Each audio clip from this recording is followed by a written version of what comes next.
Hey y'all, Rob the American here, and welcome to Tales of Manchester and of Watches. All right, y'all, it's December of 2024, and you can probably tell that no, this is not Manchester, because Manchester doesn't look like this in December, and I'm wearing a short sleeve shirt.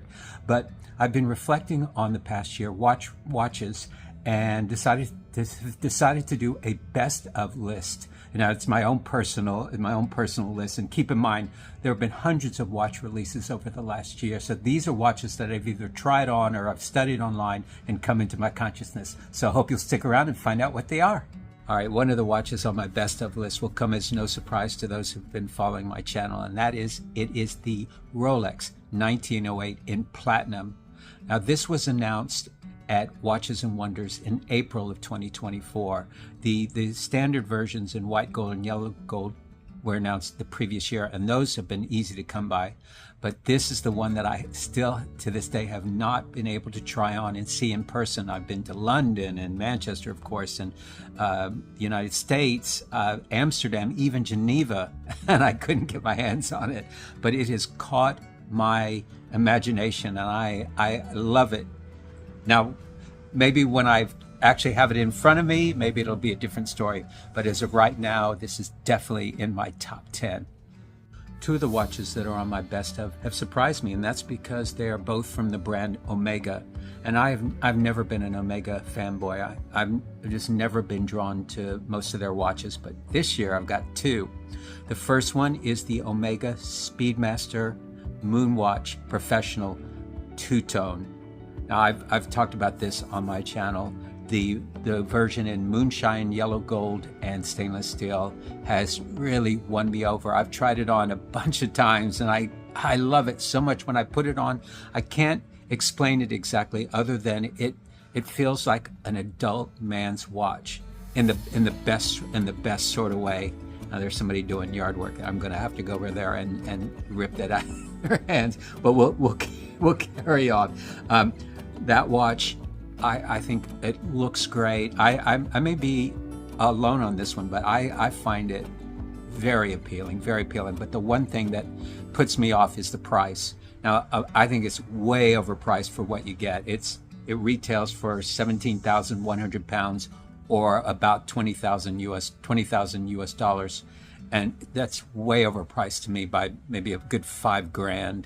But you put this at the right price, and I'm in 100%.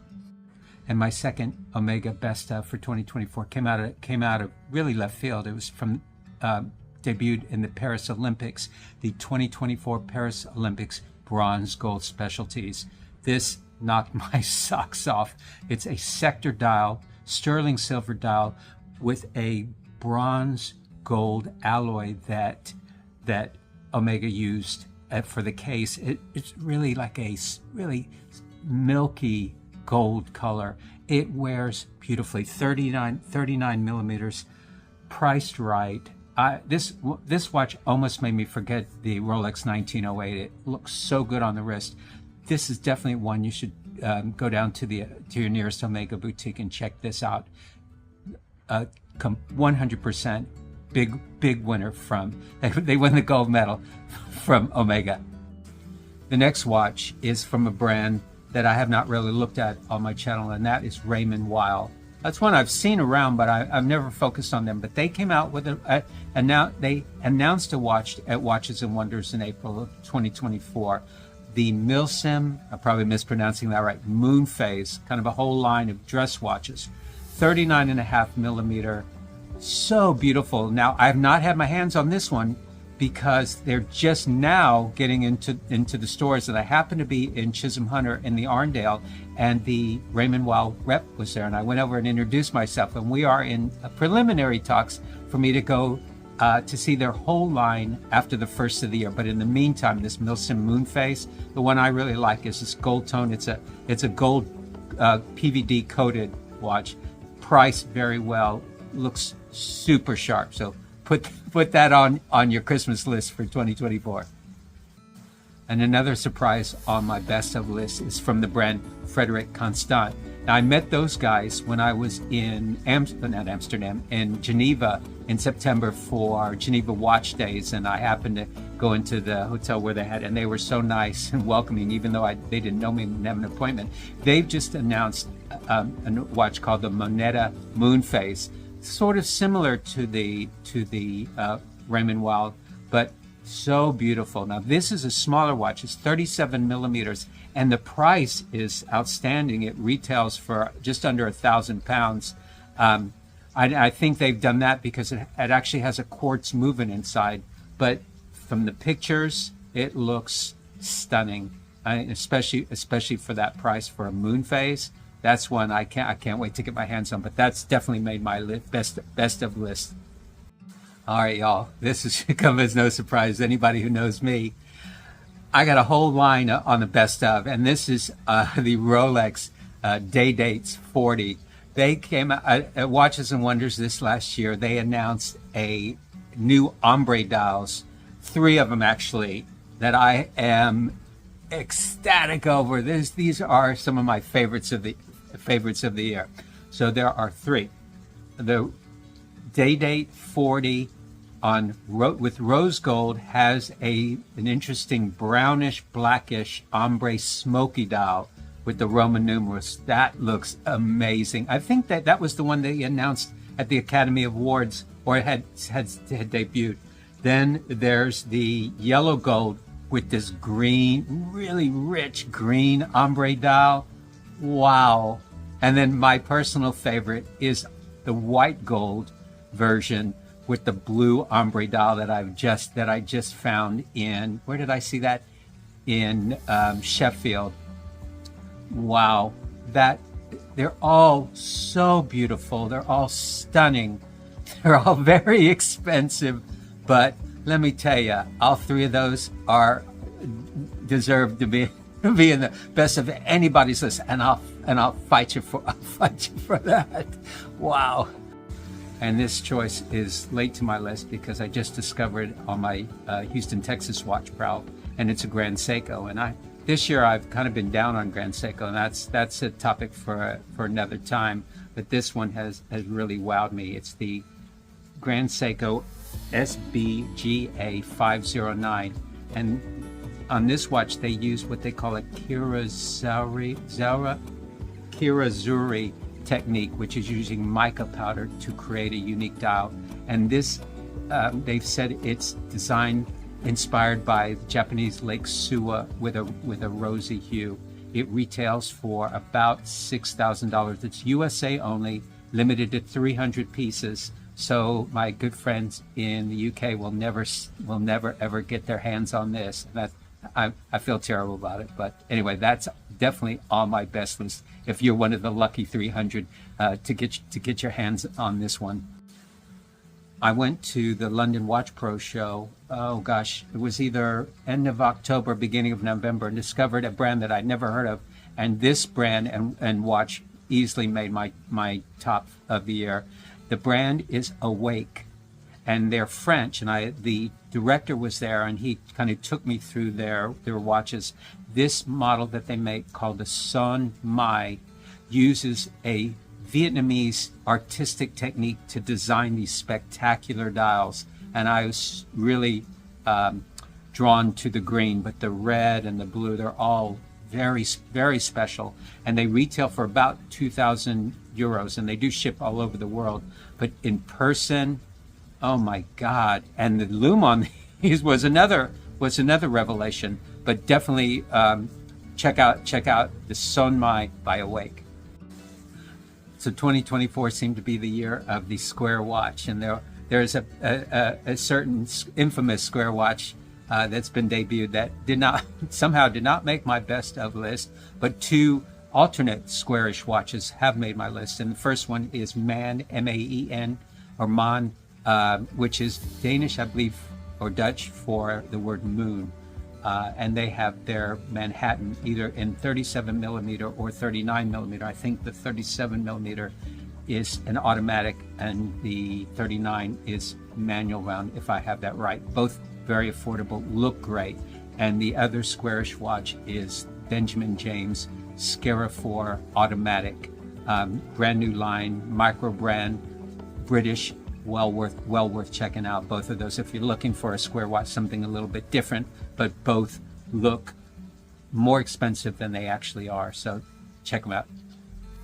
And my pick for 2024's best everyday watch is the Beaucroft Element.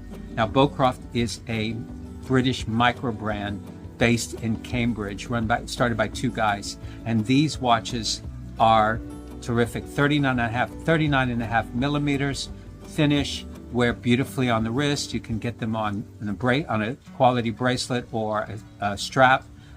Well worth checking out. My two favorite, comes in different colors. My favorites are, there's a deep green and an ocean blue. I think both of them look smashing. So they ship all around the world. Definitely check those out. Now, this choice as my best of is very difficult, and that's because I've got a bit of a conundrum here, because it's got the best and worst watches in one collaboration. So I'm just picking half of this to be on my best, and that is the H. Moser NC and Studio Underdog Passion collaboration. It's based around the passion fruit design, and I think the Studio Underdog watch in this collaboration is fun. It's playful. It's would be relatively inexpensive. However, you have to buy both together, and that retails for over £50,000, and that's because the H. Moser watch is a perpetual calendar. It's much more expensive movement, but I don't find that near as interesting as the Studio Underdog. So if you can find a way to cut them in half, or if you know somebody who's bought the package, maybe for $1,000 they would be willing to part with the Studio Underdog, because I think that's terrific. And my pick for watch brand of the year was an easy choice for me, and it's Tudor. I think Tudor has been on a roll. They have had one home run after another, in my opinion, starting from Watches and Wonders, working all the way throughout the year. And those include, I got a list because there have been so many, the Black Bay, the monochromes that they announced at Watches and Wonders, the Black Bay 58 GMT, another home run, wears beautifully on the wrist. The Black Bay Ceramic Blue, I did a video on that. That's outstanding. The new Pelagos FXD GMT, another interesting one. And then, of course, the Black Bay Chrono Blue, boutique only, that looks amazing. And the Black Bay Chrono Pink, which kind of took the watch world by storm. Tudor is really it's been one hit after another. And if you remember, and I've said this before, that Tudor, I guess in the early 2010s, had completely left the American market with their tail between their legs, and have come back so strong worldwide. It's amazing how they've really pulled it together and just come alive. I'm a huge fan. So yeah, definitely go check out your nearest Tudor boutique or Tudor AD, because they have so much to choose from, and you can't go wrong. So I guess it's only right I have to pick my top three for my list of watches of the year, and it's very much a struggle. But here we go. So my top three. Number 3 would be the Awake Sunmai in the emerald green dial. I'm hoping to get to France this year so I can actually see them in person and visit the company if they will allow. But let me tell you, especially that emerald green has won my watch heart. Number 2, I'm going to go with the Rolex Day Date white gold with that blue ombre dial. If money's no object, that baby's coming home with me. Oh my God, the 40 millimeter version, not the 36, but the 40 millimeter. You've got to see that one in person also.